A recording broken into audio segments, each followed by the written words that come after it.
Hey guys, Jacinta here, back with another movie review today of a film that it's just not very good.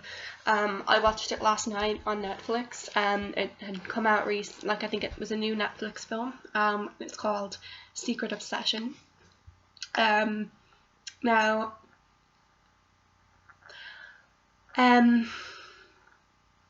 this film is sort of an average run-of-the-mill kind of thriller. I wouldn't say it was spectacular or anything. I think it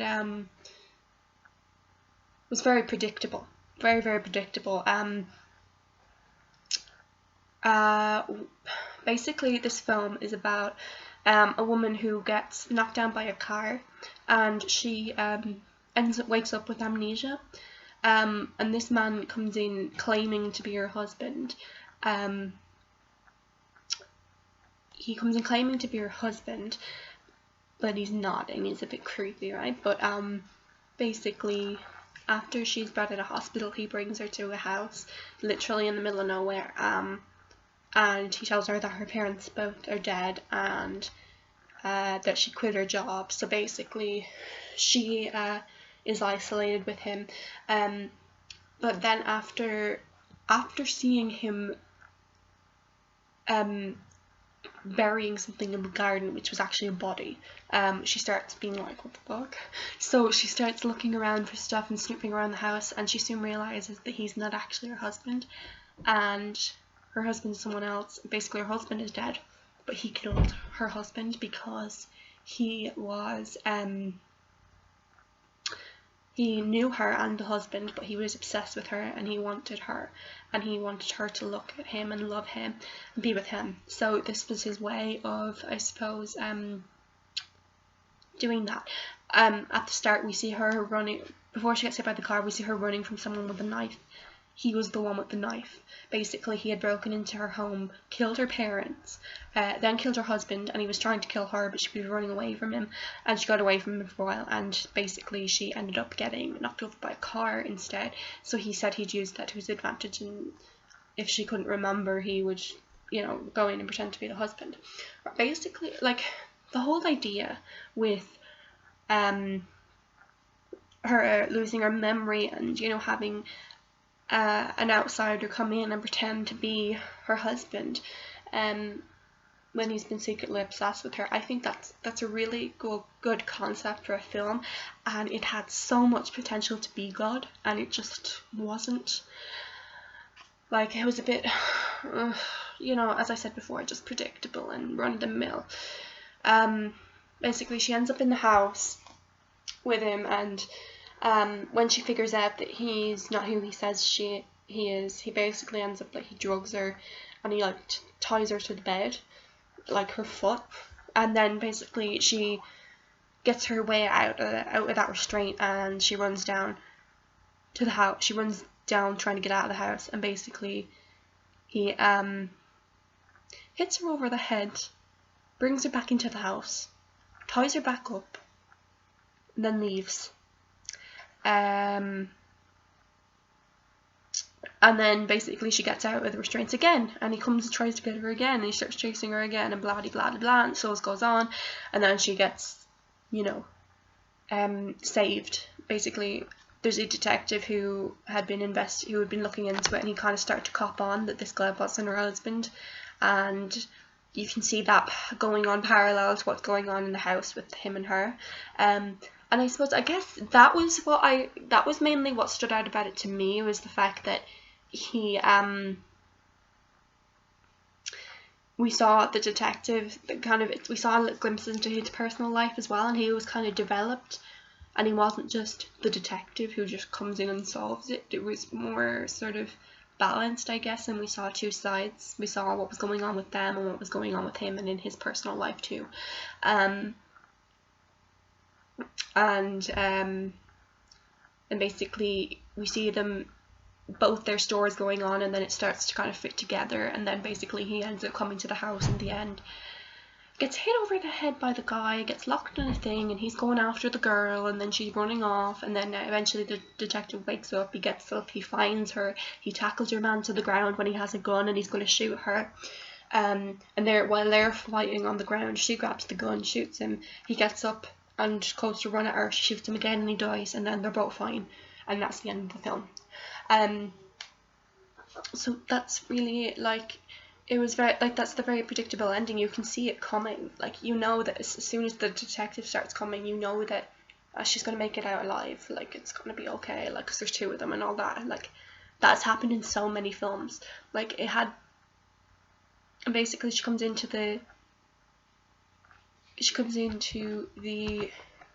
garage and gets in the car and finds her phone and everything, and then there's her actual husband. His body is in the boot of the car. He still hasn't gotten rid of the body. And then basically he's coming in around, and she like ducks down, and basically with the whole tying up thing, it had a really, I feel like it really reminded me of House at the End of the Street that came out, I think, in 2012. The one with Jennifer Lawrence and Max Throne in it. It was very similar to that, and you know, again, that was kind of an average sort of thriller, and they're all kind of similar, I guess. So yeah, that would be, you know, I just didn't think it was fantastic, you know. It was a bit creepy, like, you know, he was very creepy, the guy. And another thing as well, it's meant to be a psychological thriller, and literally the definition of a psychological thriller is a thriller that emphasizes and focuses in on the emotional states of characters. Which didn't really happen. I was kind of disappointed, you know, with especially with the guy who, weirdo who was pretending to be her husband. All we know is that he was secretly obsessed with her, and that was it. Like, we got no backstory into him or anything like that, and it was kind of just like, you are a villain with absolutely no dimension, like, and it's like, he's not even, like, he's not scary. Like, villains are meant to be scary. Like, he wasn't scary. Like, it was just like, you could just hit him in the face with a frying pan and knock him out and run off. Like, he wasn't, for me, he wasn't a good villain, because a good villain should be someone who you can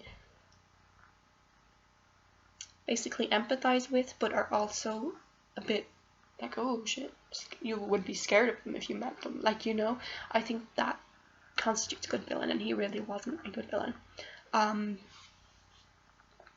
then there was a few plot holes and stuff as well. Basically, in the film, the detective, he ends up finding her actual house, where the guy had broken in and killed her parents and the boyfriend and the husband.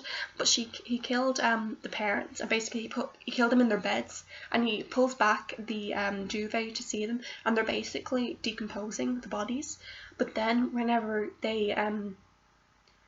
we see the body of her husband in the boot of Yuan's car, his body's like perfectly preserved, like really preserved, and it's just like they were all killed on the same night, so that doesn't make any sense. And then basically, she sees him burying a body in the backyard, in the middle of the night, and then basically near the end, she goes to where he was. She didn't know that it was a body, but she goes to see why he was digging, and literally she moves like about this much of the sand, and you can see his fingers sticking out. So it's like if he wanted to bury him, you'd think he would have taken it somewhere else or buried it further. Like, he was meant to be this kind of, but that's what didn't make sense, was he was smart enough to manipulate everyone into thinking that he was the husband, but then he was really stupid. Like, it just wasn't consistent. And another thing, there was also this guy at the start who came into the hospital and said he was a bit weird. He said he was all concerned for the girl, and then basically the husband comes and kills him, and he's like, stay away from my wife and everything, but like, and then it's just forgotten about, like, that guy, like, that's the guy that he buries in his garden, but it's just kind of like, we never hear about him again, and we never really know who he was, like, or how he knew the girl and why he was concerned and all this. And if the reason for that whole thing was so that she could see him in the middle of the night out in the garden, then that is just really, really unnecessary. And like, there were so many other things they could have done to make her suspicious of him than that. I just felt like that was really, really, like, really extra, and it was just a bit stupid, to be honest. Like,